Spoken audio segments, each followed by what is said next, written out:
climate change and maybe that's the sign of imbalance. So when it's like a yin yang is like off balance, so you feel like a one element is missing. So this is like of how my understanding of the nature. Hi, I have recorded people's personal accounts with climate change from around the world since 2020. I see these stories as evidences of climate change at a time when climate science is being rejected. It's been my great honor to help amplify these stories through my YouTube podcast, Tower Preaching Voices on Climate Change, and interdisciplinary video installation, Tower. To date, I have interviewed close to 100 people speaking in more than 35 different languages. Climate change is a global phenomenon and a major cause for people's displacement around the world. More governmental actions are needed around the world to combat climate change. I'm so excited to invite Ling Tang with me today. Uh, Ling, please tell us who you are and where you're located, where you come from, and what you do. Hi everyone, my name is Ling Tang, or in Chinese, we pronounce my name as Tang Ling. So I was born and raised in Wuhan, China, and now I'm based in New York City. So I have been living in the United States for the past 23 years. So I'm a dancer, as a performer, as well as a teaching artist. So, and I teach traditional Chinese dance for New York City schools and also give performances. Thank you so much. Um, Ling, let's jump right in. Could you share what your relationship is with nature, what nature means to you? Basically, as traditional Chinese philosophy, we believe in the five elements. We believe the five elements create the universe. The wood, fire, earth, metal, and water. And in Chinese, we say 金木水火土, and that's creates the yin yang balance. So nature is not something out there. So the system that we already like are taking part of. So climate change and maybe that's the sign of imbalance. So when it's like a yin yang is like off balance, so you feel like a one element is missing. So this is like of how my understanding of the nature. I just love this project so much because this is an opportunity for me to learn so many new things, and I just love hearing the different connections with nature from around the world, and it's really interesting. Thank you so much for sharing that. Now, I'd love to hear about China and your native landscape and what is very dear to you about that landscape. I was born and raised in Wuhan. It's in central part of China. I'm sure now it's becoming world famous since the pandemic. That's where it started. So I've always lived in cities with water. So in Wuhan, it's located in central China. So we have there are two major rivers run across China. One is the Yellow River in the northern region, and the other is Yangtze River and go across the southeast region. I grew up by the Yangtze River, and I always like find a special connection with water. I feel that there's something special of a city that has water. So the water gives the city its soul. Um, and now in New York City, so we have the Hudson River and the East River. I feel like throughout all my life, so I've always been closer to waters. In Wuhan, so it got the climate, it's super hot over the summer, can go as high as like a 40 degrees Celsius. Um, and it's very humid because of the water. And the winter is like a humid and also cold. So indoor, so it can be like a below 0 Celsius. And also like based on the Chinese geographic settings. And so we are considered south because we are south of the Yangtze River. So we don't have a heating system. So which is a challenge for the winter time as well as for the summertime too. You mentioned about how water for you it's like it gives a soul for the city. Like, could you elaborate just a little bit what that means to you? I'd love to hear. Sure. And in fact, my name in Chinese, Tang Ling, and Tang means hot water. Ling means cold water. So my name means cold water and hot water. It's a yin yang balance. My parents, who are like Chinese literature college professors, they gave me the special name, so I always feel like water is part of me. Mm, So for when we were growing up by the river, and you're just watching the river every day, you watch the sunrise and sunset, and you see the ferries going across the city and carrying people from one end to another. And over the summertime, so people can jump into the river to swim. And I just feel like it's such like a livelihood going on. And also it's kind of like the feel of a city. Um, and I like to do the same thing. So here in New York City, I like to sitting by the river just to watch like what's going on the other side. And sometimes there are like a birds flying, sometimes there are like a bridges, and you can also hear all the sound around you. mm. So I just feel like it's the the water gives the city its beauty and also its soul. So if I need to find my next destination, it has to be a city with water too. Thank you. That's a lovely description. Now, even though you are based in New York, you visit China uh, every so often, and you have noticed changes over time in climate and environment. Could you talk about that? Yes, of course. So growing up in China, so pollution was visible, and I believe that it's getting worse. So we often experience like a smog, which is a bad air quality days. The visibility was really low, and also the water pollution. And over the years, so we have been experiencing more like extreme weathers, like increasingly extreme weathers. So prolonged like a heat waves and the flooding, droughts, also typhoons. Um, so I just feel like sometimes you no longer feel it's good to live in the city anymore. Um, and also in China, we didn't need like a climate report to know something was changing because you could like really feel it and you could see it. And this time, so I went back to visit China for 1 month in October. Even it's October, it's we got like a really, really hot days, like for more than 35-degree days for 2 straight weeks. So, because often, like in October, you got really nice, like autumn days, and you could enjoy this really calm and kind of like the perfect season of the year. But it's just like, it's like unbearable almost. So, people, they had to use AC, like even in October. And also the typhoon often came to interrupt, not in my hometown, but more to the like the ocean areas of China in south. But also you living in southern region, so you are impacted by the changing and also flooding becomes more often.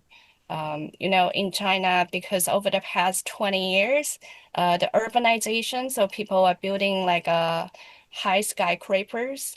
So that's why it's also changing the living conditions. So that's why we have more extreme like weathers. So how does that impact people, the flooding, typhoons, um, and the smog? How do and the extreme weather events? How does that impact people? I have to say that people in China, they're so brave. They just figure out a way and how to adapt to the changing climate. Um, because of course, so after living in the United States for more than 20 years, when I visit, so I immediately feel like the bad air quality, but people feel it's their new normal. So I think maybe their body somehow already like adapting like the new environment. And for the heat, of course, you have to use AC more often in nowadays. Because when I was little, AC was not popular in China at all. So we had fans. Or in my parents' generation, back in 1950s and 60s, and there's no fans, and people they were just like they had their way. So they will like set up their bamboo beds, and they will like sleep outdoor overnight, and they can feel the breeze when the cars were running by the streets. So that's how they adapt to the nature. But I think in nowadays, people they invented like a new ways and to overcome these. Adaptation is one way of finding solutions in the climate change and crises. Do you have any thoughts about do you have worry for these extreme changes, or do you think that there is a point where we can no longer adapt, or might there be solutions for tackling these extreme weather events? Over the past year, I traveled to Europe. Um, this is kind of like my first exposure to Europe, and I just feel like people have maybe better sense with the climate change. It's the awareness over there. Um, and also over the summer, when I was in France, Italy, and Spain traveling, I noticed that a lot of places they didn't have AC. It's very hot, but I understand that in Europe, in many cities, and the AC was not as popular as people using the United States. In contrast, I just feel like Americans are very spoiled in some way. Um, People try to overpower it with machine. So I think there's a problem with over consumerism. What's going on here?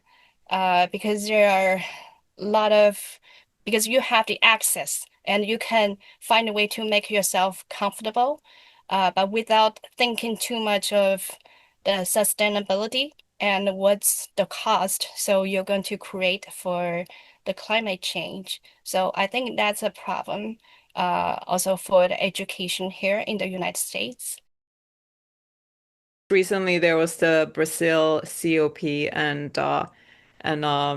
there was a lot of discussion how China is like a leading country in the world in terms of solar energy, clean energy. Do you have any knowledge about that, or do you want to share anything about that?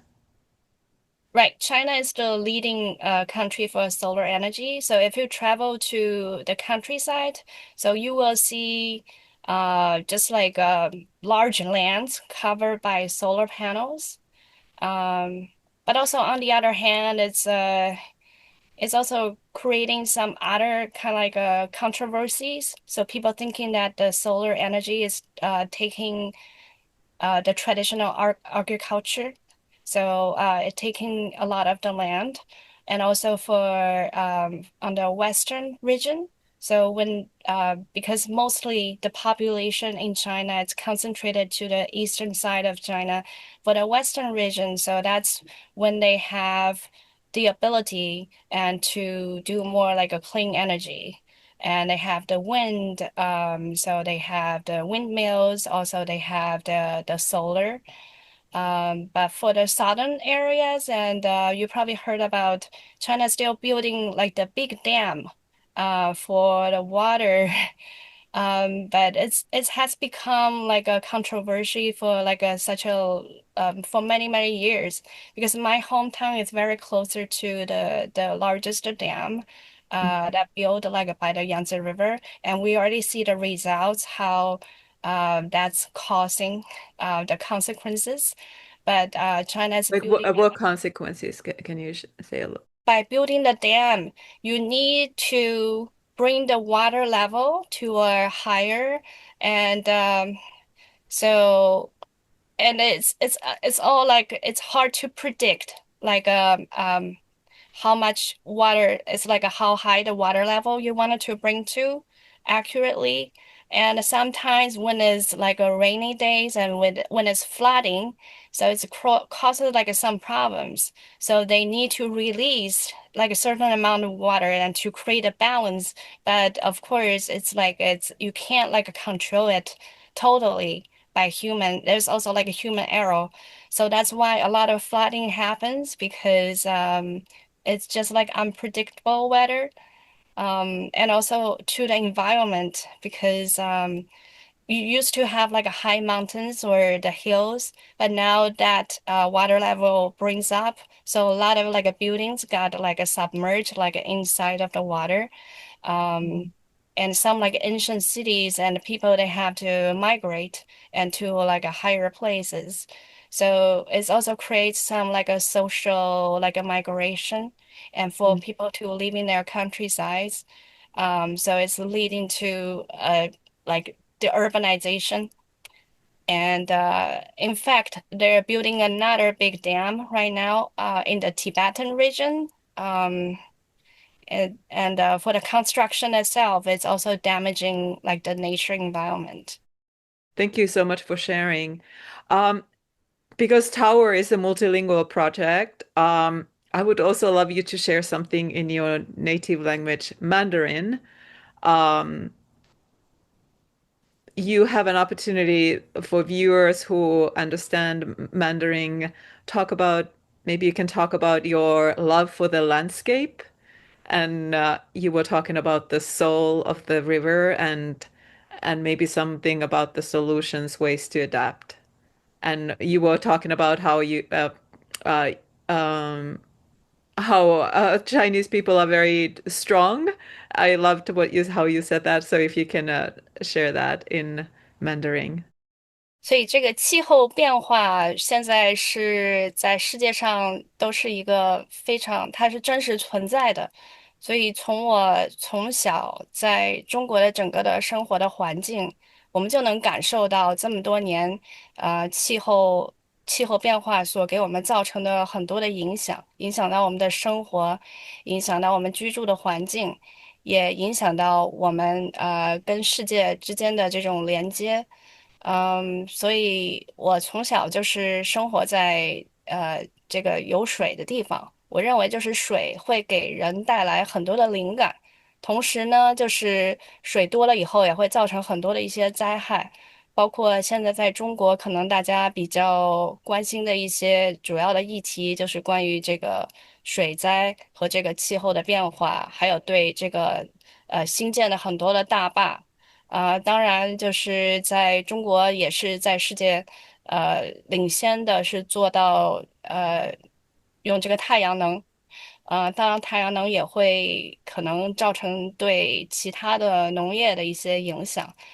当然，我们希望就是我们能够作为一个世界大家庭，大家都能够关心气候变化的这个议题，然后让我们可以在一个更加和谐。更加就是阴阳平衡的一个世界能够生活。Thank you so much for participating in my tower project. Thank you. It's my great pleasure. Thank you for inviting.